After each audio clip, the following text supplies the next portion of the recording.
कोलकाता में अर्थक्वेक आ गया, और जब अर्थक्वेक आ गया तो मक्खन सिंह भागा भागा मेरे पास आ गया, बोला सर बताइए अर्थक्वेक क्यों आता है। तो मेरा पृथ्वी अपनी ऊर्जा का संतुलन करती है फ्रॉम द इंटरनल सोर्सेज, आंतरिक ऊर्जा के माध्यम से अपनी ऊर्जा का संतुलन बैठाती है, उसे वो ऊर्जा को मुक्त कर देती है। इस चित्र को देख, ये एक फॉल्ट लाइन है, एक हाइपोसेंटर है, एक एपिसेंटर है।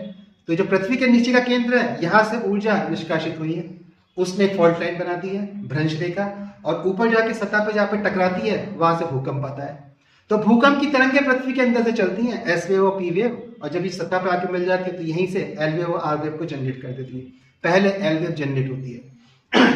बोला सर ये ऊर्जा मुक्त क्यों हो रही है, मैंने प्लेट हिल रही है ना आपस में। बोला सर ये प्लेट क्या होती है, तो मैं जो हमारा लिथोस्फीयर है इसका एक वर्टिकल सेक्शन होता है ऊर्ध्वाधर, और जब टूट के बिल्कुल अलग पीस के रूप में सामने की ओर आता है तो हम इसको प्लेट बोलते हैं, तो जैसी हमारी भारतीय प्लेट है।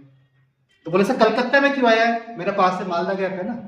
बोला सर क्या मतलब, मैंने ये जो भारत की प्रायद्वीपीय प्लेट है ये मालदा गैप के पास से टूटी हुई है, और जब टूटी हुई है तो यहीं से रगड़ खाती रहती है, और ये क्या करती है, एक प्रकार का डाइवर्जेंस ले रही है यहाँ पर घूमकर। तो जब ये घूम के डाइवर्जेंस लेती है तो प्लेट हिलती है, और कलकत्ता इसी फॉल्ट लाइन के पास में, इसलिए कलकत्ता में भूकंप आ गया।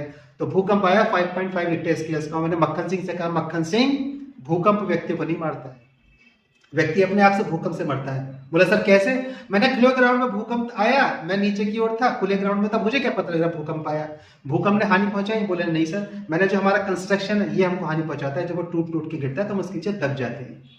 तो कलकत्ता में भूकंप आता है या कहीं भी भूकंप आता है तो मनुष्य की हानि उसके अपने बनाए हुए कंस्ट्रक्शन से होती है, भूकंप व्यक्ति को नहीं मारता है। इसलिए कंस्ट्रक्शन से ऐसा करिए कि वो अर्थक्वेक रेजिस्टेंस हो, भूकंप रोधी हो, तो आप बचे रहेंगे।